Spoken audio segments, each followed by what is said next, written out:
নমস্কার। আজ থেকে শুরু করছি আমরা একটি নতুন অনুষ্ঠান, পুরানো সেই দিনের কথা। বয়সে যারা প্রবীণ এবং অভিজ্ঞতায় যারা প্রবীণ তাদেরই নিয়ে এই অনুষ্ঠান। আজকে আমাদের যিনি অতিথি উনি আমার কাছে বসে আছেন, আসুন ওনার সাথে আলাপ করি। মাসিমা, আপনার নাম? আমার নাম হেনা চৌধুরী। আমি ছিলাম আগে হেনা নাগ, এখন আমি চৌধুরী। আচ্ছা মাসিমা, আপনি বলুন আপনার জন্ম কোথায় হয়েছে? আমার জন্ম 1930 সালে কুমিল্লাতে। কুমিল্লা শহরে, এখন অধুনা বাংলাদেশে। কুমিল্লায় আমার বাবা ওকালতি করতেন। তাছাড়া আমার বাবা ফ্রিডম ফাইটার ছিল। আচ্ছা আচ্ছা। সেই সময় বাবা ওকালতি করতে পারলেন না। যারা পুরনো দিনের লোক তারা জানবেন যে শান্তি সুনীতির একটা কেস ছিল, এক ম্যাজিস্ট্রেটকে মেরেছিল তারা, তার কেসটা বাবা করছিলেন। আর তখন ছিল সময়টা ইংরেজি জিনিস বাতিল করে দেওয়া। তা বাবা ওইসব করতেন বলে বাবাকে, আমি যখন 3 মাস তখন বাবা জেলে গেলেন। আর বাবাকে কুমিল্লাতে আর ওকালতি করতে দিল না। আমার বয়স যখন 4-5 বছর তখন আমরা কলকাতায় চলে আসি। তো মাসিমা একটু বলুন, তখনকার দিনের কলকাতা এবং তখনকার দিনের কুমিল্লা, দুটো জায়গায় আপনি ছিলেন, দুটোর মধ্যে তফাৎ কি ছিল? তখন তো দুটো একই দেশের মধ্যে পড়তো, তখন তো বাংলাদেশ ভারত ভাগ হয় না। আমি কিছু, আচ্ছা, আপনি কিছু একটু বোঝার মতো ছিল না, কারণ যখন নাকি ভাগও হয়ে গেল তখনও আমি বুঝতে পারিনি। কারণ আমাদের গ্রাম, মানে আমরা ঢাকার 12 দিন নাগ ছিলাম, কিন্তু আমার জ্যাঠামশাই ব্রাহ্মণবাড়িয়া সাব ডিভিশন সমাজপুর গ্রামে তারও জমি কিনে সেখানে আমরা বসবাস করতাম। সেটা মুসলমান প্রধান গ্রাম ছিল। জ্যাঠামশাই তাদের জন্য সমস্ত আলাদা ব্যবস্থা করে দিয়েছিল, কিন্তু আমাদের প্রজারা সবাই ছিল মুসলমান। আমি তার কোনো ব্যতিক্রম বা কোনো তফাৎ বুঝতে পারিনি। আর কুমিল্লাতে আমি ছোটবেলায় ছিলাম, পরে আরেকবার গিয়েছিলাম, একই লেগেছে আমার কাছে কোনো। আচ্ছা মাসিমা, একটা কথা বলুন, আপনি যে ওখানে ছিলেন কুমিল্লাতে, তখনকার দিনে আবার আজকের দিনে, এই যে দুটো দিনের তফাৎ, এটা আপনাকে কেমন ভাবে দেখেন? যে আজকের সমাজের মধ্যে কত তফাৎ হয়ে গেছে, এই সামাজিক যে তফাৎটা সেটা আপনি কেমন ভাবে? 1942 সালে আমি গেছিলাম, যখন সেকেন্ড ওয়ারের সময় আমাদের বাবা পাঠিয়ে দিলেন আখাউড়াতে। আখাউড়া একটা সাব ডিভিশন ছিল, মিলিটারি বেস ছিল সেখানে। তো আমরা ওখানে কিছুদিনের জন্য গিয়েছিলাম। তাই 1942 সালে তখন কুমিল্লায় গিয়েছিলাম। তখন ঠিক সামাজিক অবস্থা মানে কি বৈষম্যটা আমি কিছু বুঝতে পারিনি কিছু। আচ্ছা মাসিমা, আপনার মেসোমশাইয়ের সাথে কোথায় দেখা হয়েছে? কলকাতায় দেখা হয়েছে। মেসোমশাই ছিলেন আমার দিদির ভাগ্নে। আচ্ছা, মানে মামার শ্বশুর ছিলেন আমার দিদি।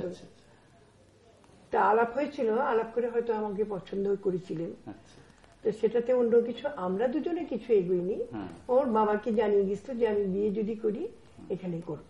এখনকার দিনে সমাজ দেখেন, আপনার নাতি আছে নাতনি আছে, ওদের দেখেন, ওদের সাথে আপনার তফাৎটা কোথায়? ওরা কেমন? ওরা কি খুব ক্যারিয়ার ওরিয়েন্টেড? আমি ওদের সঙ্গে তো কোনো আলাদা কিছু দেখি না, বরঞ্চ ওদের সুযোগ সুবিধা অনেক বেশি, এক্সপোজার অনেক বেশি। বাবা মারা অতটা আটকানা, ওরা যেদিকে যা করতে চায় সেদিকে ওটা এগিয়ে দিতে চায়। মানে আমাদের সময় তো ডিফারেন্ট সমাজ, মানে সংসারের প্রত্যেক সংসারই তো একরকম ছিল না। আমাদের করার ইচ্ছে থাকলেও আমরা পারতাম না। কিন্তু এখন এরা অনেক ফাস্ট, অনেক জানে বেশি, ওরা অনেক এগিয়ে যেতে চায়। কিন্তু আপনি কি মনে করেন এই কারণে যে এখন আন্তরিকতাটা অনেক কমে গেছে আগের থেকে? সে তো আপনার কলকাতায় গেলে আর দিল্লি গেলে সেটা বোঝা যায়। আচ্ছা, মানুষের মানে এক এক জায়গায় এক এক রকম ইয়েটা, আন্তরিকতাটা কমেনি, কিছুই কমেনি না। ওদেরও তো এক্সপ্রেশন অন্যরকম। আচ্ছা আচ্ছা, আমরা ঘরোয়া ভাবে বড় হয়েছি, আমাদের এক্সপ্রেশন অন্যরকম। মাসিমা, আমাদের এই অনুষ্ঠানে একটা অংশ হলো র্যাপিড ফায়ার রাউন্ড, সেটা আপনাকে করছি। আচ্ছা মাসিমা, আপনার সর্ষে ইলিশ ভালো লাগে না দই চিংড়ি বেশি ভালো? সর্ষে ইলিশ। আচ্ছা, আপনার উত্তম সুচিত্রা ভালো লাগে না রাজ কাপুর নার্গিস? উত্তম সুচিত্রার জায়গায় ওরা আলাদা। রাজ কাপুর নার্গিস আমার খুব, নার্গিসের অভিনয়, রাজ কাপুর ওদের ডেপথ অনেক বেশি, আমার ভালো লাগে। আচ্ছা, চলতি ভাষার কথা বলেন নাকি বাঙাল ভাষা এখনো বলেন? বাংলা ভাষায় বলি আমার ভাই বোনদের সঙ্গে। আচ্ছা, আমার শ্বশুরমশাইয়ের সঙ্গে চলতি কথা, শাশুড়ির সঙ্গে বলি বাংলা কথা। আচ্ছা, এবার মাসিমা আমি জিজ্ঞেস করবো আপনার জীবনে আরো কিছু স্মরণীয় মুহূর্ত, এর সম্বন্ধে কিছু বলুন। স্মরণীয় মুহূর্ত, আমি 8 বছর বয়সে এখন যেটা কফি হাউস কলকাতা, সেটা অ্যালবার্ট হল নাম ছিল। আমি সেখানে অল বেঙ্গল কম্পিটিশনে নেচেছিলাম, সেখানে আমি ফার্স্ট হয়েছিলাম। অল ইন্ডিয়া কম্পিটিশনে আমি নেচেছিলাম 1940-তে, সেখানে আমি লখনৌ কথক ফার্স্ট হয়েছিলাম। আমি গান্ধীজির সঙ্গে, আমার মা খাদির মালা বানিয়ে গান্ধীজিকে মা দিতে উঠেছিল। উনি বলেছিলেন আমি মালা পরি না, উনি হাত পেতে নিয়েছিলেন, সেটা একটা ঘটনা। আমাদের ক্যামেরা ছিল না, তাই ছবি তুলতে পারিনি। আমি রাজা গোপালাচার্যের সামনে গান করেছি স্কুলে। তারপরে আরেকটা কথা, আমার বিয়ের পরেই তখন জিএসসি ফ্যাক্টরি ভার্সেস হেড অফিসের একটা ক্রিকেট ম্যাচ হয়েছিল। তখন আমি নতুন বউ প্রায় বাড়িতে, সেখানে আমার ইনভিটেশন ছিল, সেখানে আমি গেছিলাম খেলতে। যখন ছেলেদের খেলা হয়ে গেল অফিসারদের, তখন তাদের ওয়াইফরা খেলছিল। কি করে আমি হয়তো ভাই বোনদের দেখেছি, বাবাকে দেখেছি, একটা এমন মারলাম যেটা বাউন্ডারি হয়ে গেল। এবং সেটা কমেন্ট্রি হলো যে like a sweeping the floor হিসেবে সেটা গেছে। অ্যান্ড সেখানে ব্রেক যতক্ষণ হচ্ছিল আমার গান বাজানো হয়েছিল। আমি গান নিয়েও অনেক চর্চা করেছি। আমি চিন্ময় লাহিড়ীর কাছে, সতীনাথ মুখোপাধ্যায়, উৎপলা সেন, সাবিত্রী ঘোষ, সবার কাছে শিখেছি।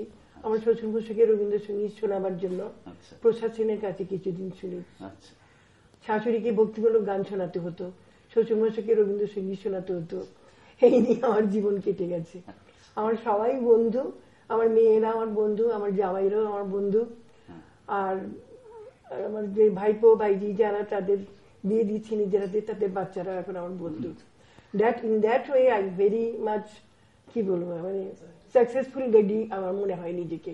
যদিও ওর বাবা চলে গেছে আজ 20 বছর হলো, কিন্তু নিজেকে আমি শক্ত রেখেছি অনলি ফর মাই মেয়েদের জন্য।